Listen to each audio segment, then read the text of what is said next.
Saludos queridos estudiantes, les habla el doctor Alfaro, su coordinador en el curso de Sistema Digestivo. Bueno, ya en la semana 11 de la tercera unidad vamos a hablar acerca de el hígado en esta oportunidad y vamos a hablar en primer lugar acerca de la estructura macro y microscópica de este órgano. Como logro entonces en esta semana, el alumno debe ser capaz de explicar la estructura macro y microscópica, además de las funciones básicas del hígado. Muy bien, entonces debemos recordar que el hígado es un órgano que se encuentra alojado en el hipocondrio y en el epigastrio. El hipocondrio derecho y en el epigastrio. Es el órgano más grande del cuerpo humano y pesa aproximadamente el 2% del peso corporal total. Vemos aquí en esta imagen, en este corte sagital, que el hígado ofrece dos caras, ¿ok? Dos caras o dos superficies. Una superficie diafragmática que está en contacto con el diafragma y una superficie visceral en contacto con las vísceras. Muy bien, la superficie diafragmática ofrece dos recesos. Un receso llamado receso subfrénico, porque se encuentra debajo del diafragma. Tenemos un receso que está en contacto con el riñón, que es el receso hepatorrenal, en contacto con el riñón derecho.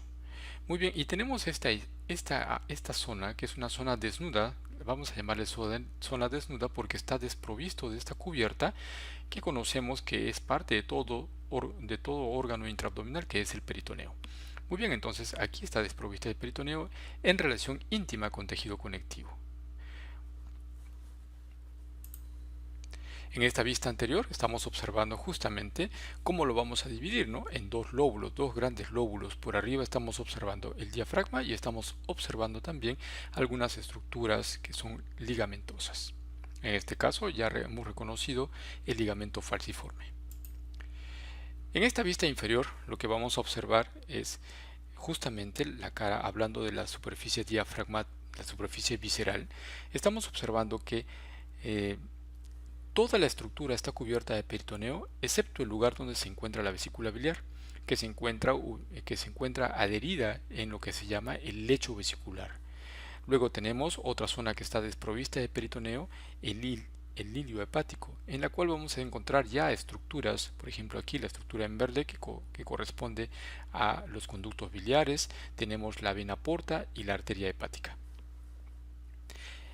En el hilio, bueno, encontramos estas tres estructuras, dos de ellas que están entrando, que hemos mencionado, que son la arteria y la vena, y una que está saliendo del hígado, que es el conducto biliar.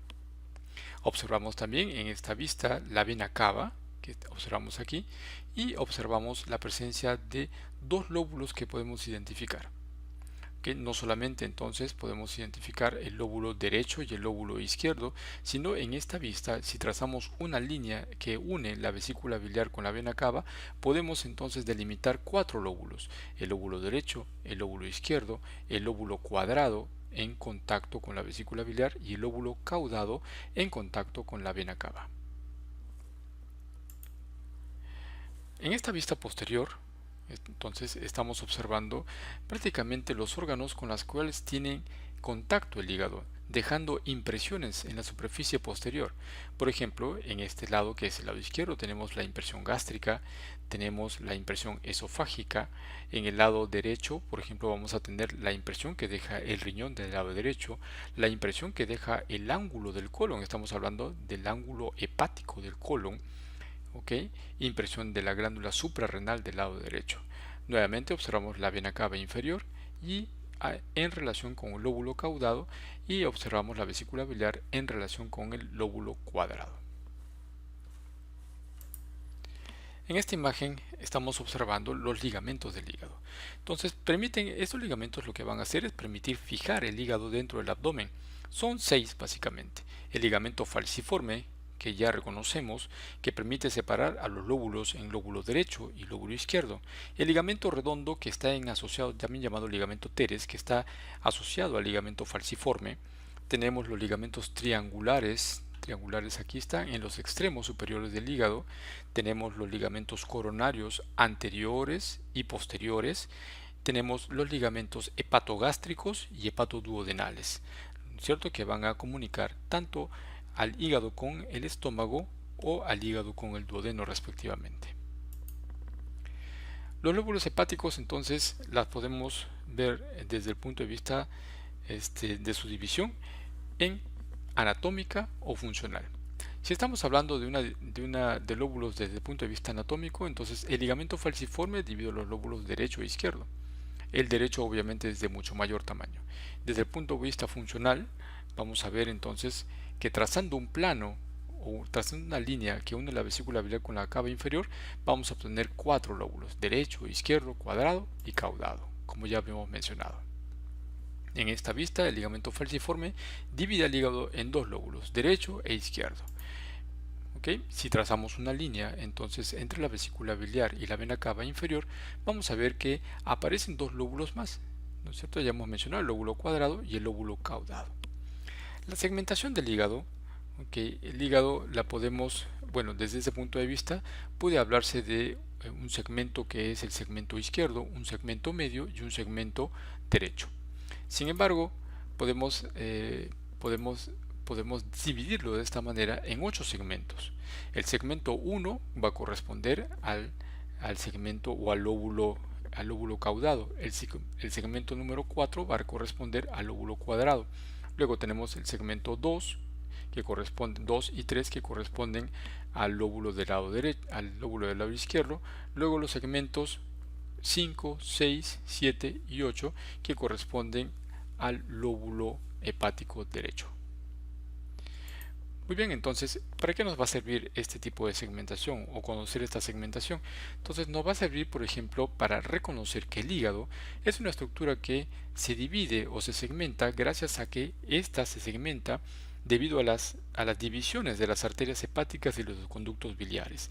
Gracias a esas divisiones, entonces, cada segmento que hemos mencionado funciona como una unidad individual, de alguna manera. De tal manera que se puede hacer una hepatectomía derecha, observamos aquí, extirpando los lóbulos 5, 6, 7, 8, por ejemplo, o una hepatectomía derecha ampliada con inclusión del lóbulo 4, número 4. De la misma manera, una hepatectomía del lado izquierda, tenemos los lóbulos 2, 3 y 4, o ampliada con considerando el 5 y 8. Entonces, de esa manera, la facilidad quirúrgica para extirpar segmentos del hígado se hace más fácil debido a la estructura anatómica, en la cual el hígado se divide en estos lóbulos que prácticamente funcionan como unidades individuales, nuevamente gracias a las divisiones arteriales y de los conductos biliares. Respecto a la irrigación del hígado, vamos a ver que el hígado recibe dos grandes vasos, la arteria hepática y la vena porta. La arteria hepática aporta el 20% del volumen sanguíneo. Es la rama de la hepática común y rama a su vez del tronco celíaco. Se divide en derecha e izquierda justo antes de ingresar en el hilio hepático, y lleva sangre oxigenada. La vena porta, por otro lado, aporta el 80% del volumen sanguíneo. Esta se va a formar, ya sabemos, por la unión de las venas mesentérica superior y la vena esplénica, y recibe sangre de las asas intestinales, y es sangre que lleva gran cantidad de nutrientes. Aquí estamos observando en esta imagen justamente lo que decíamos. Entonces, en este lado tenemos el tronco celíaco, tenemos la arteria hepática, y vemos cómo la arteria hepática propiamente dicha se va a dividir en arteria hepática izquierda y arteria hepática derecha justo en el hilo hepático. Mientras en el lado venoso vamos a ver cómo la vena porta, que se encuentra ingresando también al hígado, se ha formado de la vena mesentérica superior en unión con la vena esplénica. Entonces, es así como la vena porta lleva la mayor cantidad de nutrientes producto de la irrigación que lleva de las asas intestinales delgadas principalmente, mientras que la arteria hepática lleva básicamente grandes cantidades de oxígeno, sin embargo 20% solamente del volumen total. En esta imagen efectivamente estamos observando cómo el hígado recibe el aporte importante de la arteria hepática y el aporte de las venas de la vena porta.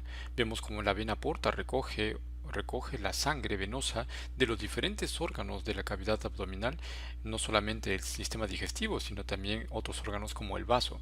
Entonces, estos volúmenes, al final, la suma de estos volúmenes pasan a través del hígado, pasan a través del sistema de sinusoides hepáticos para al final terminar en las venas hepáticas o en las venas suprahepáticas. Entonces, normalmente el 100% de este aporte sanguíneo de la vena porta debe pasar a través de las venas hepáticas.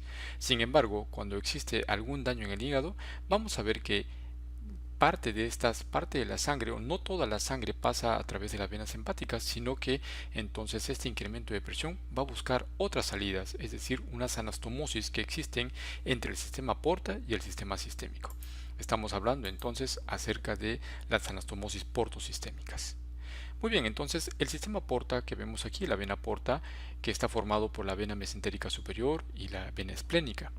Muy bien, entonces vamos a ver, como hemos mencionado, si la presión aumenta a nivel de la vena porta por algún daño en el hígado, entonces no toda la sangre va a circular a través de ella y no toda la sangre va a salir a través de las venas suprahepáticas que vemos aquí. Entonces parte de la sangre irá a través de colaterales existentes, es decir, comunicaciones que existen entre el sistema porta y el sistema venoso sistémico. En este caso, por ejemplo, vamos a ver que las arterias que se encuentran en la unión, perdón, las venas que se encuentran en la unión esófago-gástrica, tenemos aquí la vena gástrica izquierda, mantiene comunicación o tiene una comunicación con el sistema ácigos que corresponde al sistema venoso sistémico. Tenemos aquí en esta parte tenemos que las venas periumbilicales tienen una comunicación con las venas superficiales de la pared abdominal. En este lado de aquí tenemos que a nivel anal la vena rectal superior tiene comunicación con las venas rectales medias e inferiores, siendo estas tributarias de la vena ilíaca común como parte del sistema venoso sistémico. Entonces, cualquier incremento de presión de la vena porta va a hacer posible que el incremento de esta presión se transmita a las venas gástrica izquierda y a través de ella a las venas esofágicas inferiores, o un incremento de presión a este nivel, al nivel de las venas periumbilicales, se transmita hacia la pared abdominal, a las venas de la pared abdominal, o en el caso de la región anal, el incremento de la presión a nivel de la vena rectal superior se transmita entonces al resto de las venas, tanto medias como inferiores, de tal manera que se puede producir o se puede manifestar clínicamente, en este caso a nivel periumbilical, como la llamada cabeza de medusa. Aquí se puede manifestar con varices esofágicas, incluso con sangrado o ruptura de estas venas esofágicas, o en esta zona a nivel anal con las llamadas hemorroides o varices hemorroidales, o varices de las venas llamadas hemorroides, ¿no?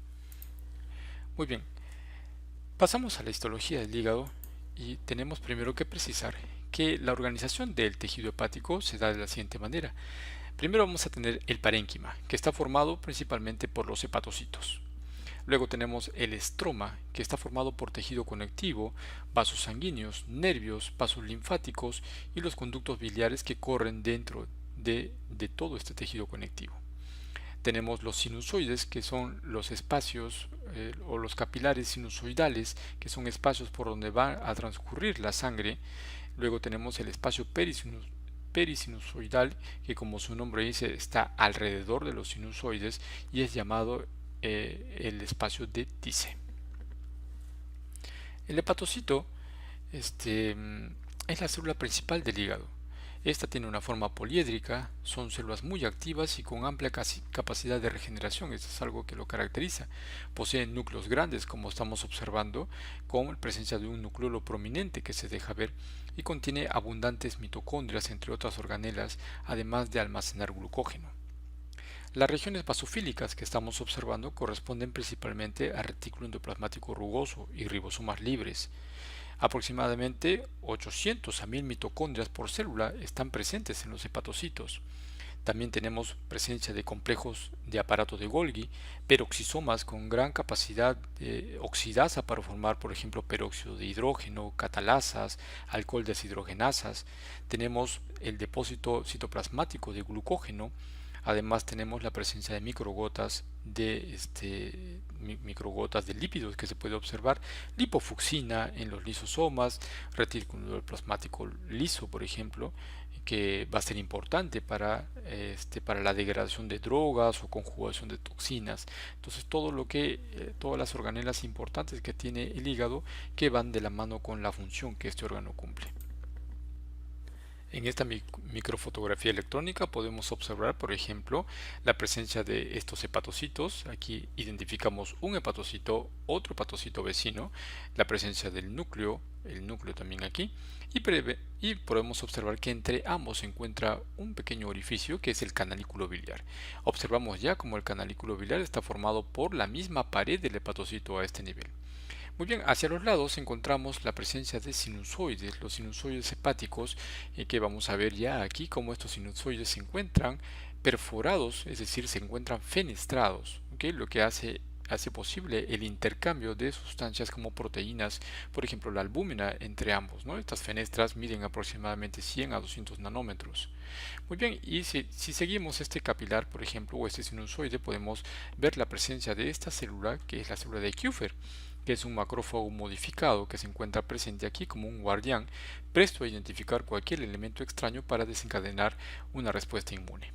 Muy bien, entonces tenemos una superficie del hígado que es una superficie canalicular en relación con el canalículo, y tenemos unas superficies de tipo sinusoidal que podemos identificar en esta imagen. Muy bien, este es un esquema en el cual estamos observando el hígado también, el hepatocito. Estamos observando en el centro el núcleo del hepatocito. Recuerden que podemos observar un núcleo prominente en el mismo. Observamos aquí la superficie canalicular con la presencia del canalículo biliar. Como el canalículo biliar está formado, la pared está formado por el mismo hepatocito. ¿Okay? Mientras que a los lados vamos a encontrar en la parte superior y en la parte inferior la cara o el borde sinusoidal, ¿no? El borde sinusoidal del hepatocito, que está en contacto con los sinusoides, y los sinusoides tienen células endoteliales, ¿cierto? Células endoteliales porque son capilares que son fenestrados. Vamos a tener fenestras de 100 a 200 nanómetros que hace posible el intercambio de elementos. Y justamente el hepatocito ofrece microvellosidades a ese nivel en el borde sinusoidal que hace posible este intercambio que hemos mencionado. Muy bien, aquí tenemos una célula de Kupffer, como ya hemos mencionado, dentro de la luz sinusoidal, y tenemos aquí entre la célula endotelial y la membrana basal del hepatocito vamos a observar la presencia de esta célula estrellada o célula de Ito. Importante entonces la célula de Ito, que se encuentra inmersa en este espacio que está formado por tejido conectivo, que es el espacio de Dice. Ahí está, el espacio de Dice. Muy bien, entonces en esta imagen lo que estamos observando es la arquitectura, cómo está dispuesto el hígado microscópicamente. Vamos a ver entonces que podemos hablar en este caso del lobulillo hepático. El lobulillo hepático es una estructura que podemos formarla ya de 6 lados, es un polígono de 6 lados, en la cual observamos de manera radiada la disposición de los hepatocitos, como si fueran cordones, ¿no? Cordones de hepatocitos, todos de manera irradiada hacia un centro. En el centro vamos a encontrar una vena, una estructura venosa que es la vena centrolobulillar. Lobulillo hepático en el centro, vena centrolobulillar. Además, observamos entre los cordones de hepatocitos unos espacios en claro que corresponden a los sinusoides, esos espacios que corresponden entonces a estos capilares fenestrados llamados sinusoides, que van a llevar sangre desde la periferia hacia el centro de la vena centrolobulillar de manera confluyente. Muy bien, entonces en los vértices de este polígono vamos a encontrar los espacios porta. Entonces, espacios porta, 6 espacios porta, que vamos a ver de qué están constituidos, ¿no? En un momento. Muy bien, entonces esta es la estructura descrita como lobulillo hepático. Muy bien, otra forma de describir la estructura del hígado es a través de el acino hepático. Como vemos aquí, el acino hepático es un rombo que se ha formado por la unión de dos espacios porta. Aquí vemos dos espacios porta y la unión de dos venas centrolobulillares. Entonces es así como se ha conformado este rombo, y es importante porque aquí se ha utilizado este rombo para describir tres zonas, la zona 1, 2 y 3. La zona 1 vemos que está más próximo al espacio porta, la zona 2 está en espacio o una distancia intermedia y la zona 3 es una distancia más alejada. Entonces, de acuerdo a esta disposición, vamos a ver que la zona 1 o los hepatocitos que están dispuestos en la zona 1 van a tener un mayor aporte sanguíneo porque en el espacio porta vamos a encontrar esta estructura arterial que es la rama de la arteria hepática, que lleva gran cantidad de oxígeno. Entonces la zona 1 será la mejor oxigenada. La zona 2 será de manera intermedia, tendrá un grado intermedio de oxigenación y la zona 3 será la menor oxigenada. ¿Para qué me sirve esto? Me sirve para poder comprender cómo es que se puede producir una necrosis centrolobulillar, necrosis o muerte de los hepatocitos, cuando tenemos un estado de shock, por ejemplo, o cuando tenemos un estado de pérdida de sangre importante, en la cual entonces la oxigenación será menor, ¿no es cierto?, en todos los hepatocitos, pero será mucho menor en la zona 3, que de por sí ya está alejada de la estructura arterial, ¿no? Entonces, de la zona 1, 2 y 3, la que sufriría más daño frente a una hipoxia sería la zona 3, ¿cierto?, por lo que se llama la necrosis centrolobulillar.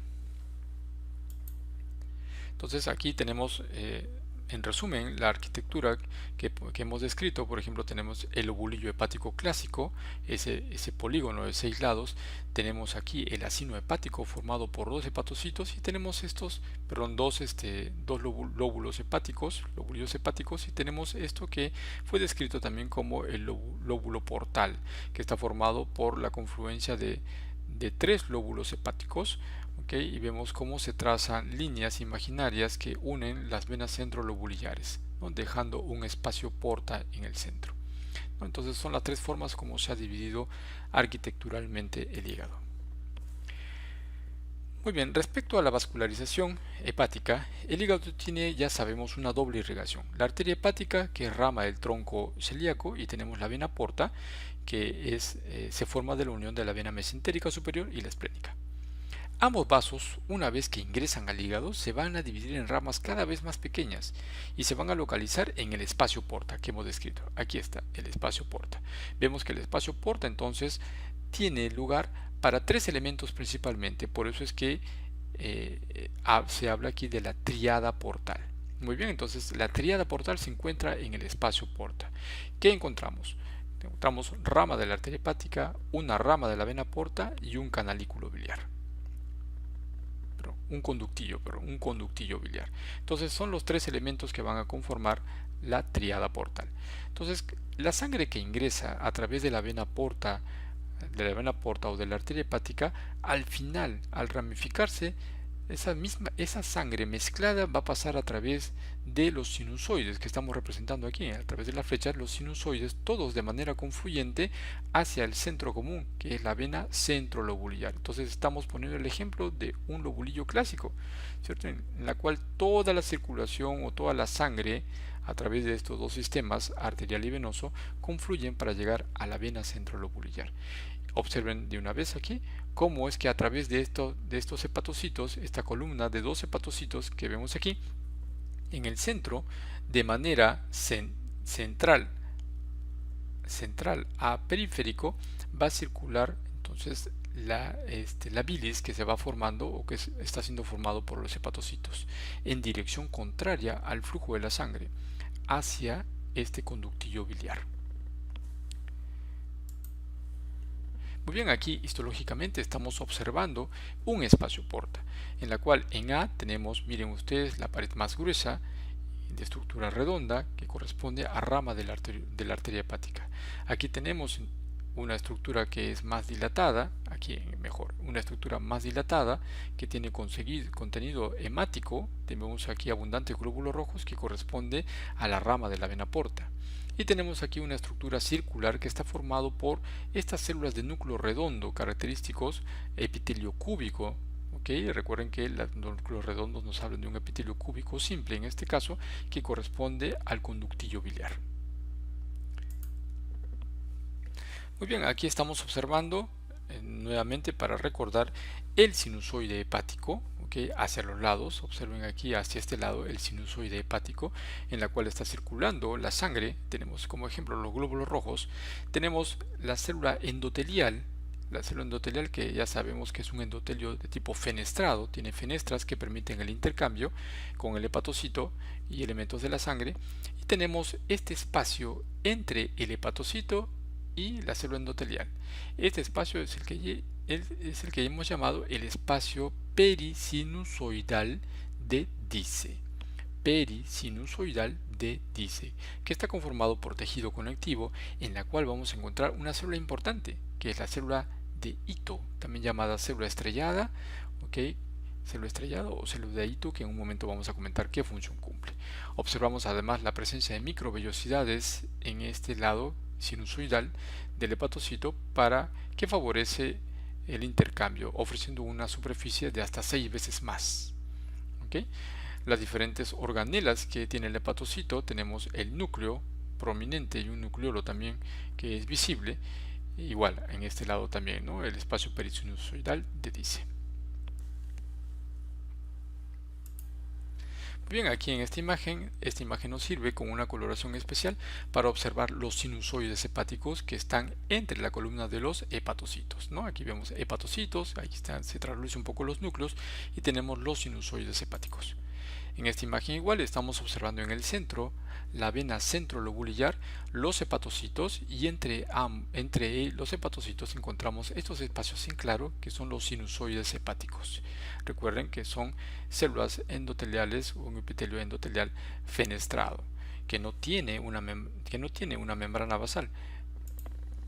Y aquí con una coloración especial observamos también dentro de los sinusoides la presencia de estas células que son macrófagos modificados que corresponden a las células de Kupffer. Muy bien, en esta microfotografía electrónica nuevamente H de hepatocito tenemos un sinusoide. Esto es para observar el sinusoide. Estamos observando las múltiples fenestras que presenta, ¿no? Un capilar fenestrado. Para poder definir bien o que quede bastante claro cómo este capilar entonces fenestrado permite el intercambio de sustancias como por ejemplo proteínas como la albúmina entre el capilar o entre la sangre y el hepatocito. Muy bien, la célula estelada o estrellada hepática es la célula de Ito, que fue descubierta más o menos en 1951. Se encuentra, ya sabemos, en el espacio de Dice. No son visibles al microscopio óptico, pero se hacen más prominentes en algunas patologías. ¿Qué funciones cumple? Por ejemplo, producción de proteínas de la matriz extracelular, control de tono microvascular, se ha visto que tiene capacidad contráctil, depósito de vitamina A importante y el rol en la regeneración hepática. Se ha visto que tiene la capacidad en momentos determinados o en circunstancias determinadas de formar colágeno tipo 1, colágeno tipo 3, que son protagonistas en la cirrosis hepática. Bueno, respecto a la red biliar, vamos a ver que la bilis que es producida en los hepatocitos tiene que pasar a través de canalículos biliares. Los canalículos biliares no son más que espacios delimitados entre las paredes mismas de los hepatocitos, es decir, que no tiene a este nivel, no tiene todavía una pared propia. Esos son los llamados canalículos biliares. Conforme estos canalículos van formándose a lo largo de los hepatocitos, van adquiriendo una pared propia. Cuando adquieren una pared propia, los canalículos biliares pasan a ser ahora con un epitelio cúbico los conductos de Herring. En los colangiolos u otros conductos de Herring van a desembocar en conductos biliares que se encuentran en el espacio porta. Entonces es ahí cuando ya hablamos de conductillos biliares. Muy bien, entonces aquí en esta imagen podemos observar aquí, ¿no?, los hepatocitos y cómo los hepatocitos primero ofrecen una pared para estos primeros conductos que son los canalículos. Entonces se forma la bilis, se drena a los canalículos, pasa a través de los canalículos y cuando ya adquieren una pared, un epitelio cúbico, pasan a ser los conductos de Herring. Importante entonces recordar que el conducto de Herring tiene una parte que no tiene células propias todavía, es decir, cuya pared son los mismos hepatocitos, y tiene otra porción en la cual ya tiene una pared propia formado por un epitelio simple cúbico. Células de este epitelio entonces simple cúbico que vamos a llamar a partir de ahora colangiocitos. Entonces El epitelio que está formando los conductos biliares está formado por colangiocitos. Y vamos a ver nuevamente que el conducto de Herring está formado en parte por solamente la pared del hepatocito y en parte por colangiocitos. Importante señalar a este nivel de que se ha descubierto que los colangiocitos a nivel de los conductos de Herring, algunas de las células tienen capacidad o potencialidad de funcionar como células madre para regenerar el daño a los hepatocitos a este nivel. Además se ha visto que un daño a este nivel en estos pequeños conductos de Herring podría producir o manifestarse como una colestasis, es decir, la dificultad que va a encontrar la bilis luego de ser secretada para ser conducida a través de estos conductillos. Muy bien, una vez que se produce el daño, entonces esta se puede manifestar con la liberación de enzimas como la fosfatasa alcalina, por ejemplo, lo que demuestra, además de la presencia de ATPasas, lo que demuestra que la secreción de bilis es una secreción activa, principalmente a este nivel. Vamos a ver en esta microfotografía, en este corte histológico, aquí por ejemplo, la presencia de este conductillo que está formado en parte por la pared del hepatocito y también en parte por la presencia ya de una verdadera pared formado por colangiocitos. Estamos hablando nuevamente del conducto o canal de Herring. Los canales de Herring se van a fusionar entonces para formar conductillos o ductos mayores, como estos ductos intrahepáticos que vamos a observar ya en los espacios porta, como ya hemos observado en los cortes histológicos. Muy bien, entonces hasta aquí llegamos con la estructura macro y microscópica del hígado. Vamos a ir complementando con alguna lectura adicional, como siempre, para el desarrollo de las prácticas. Muy bien, quedamos hasta aquí. Muchas gracias.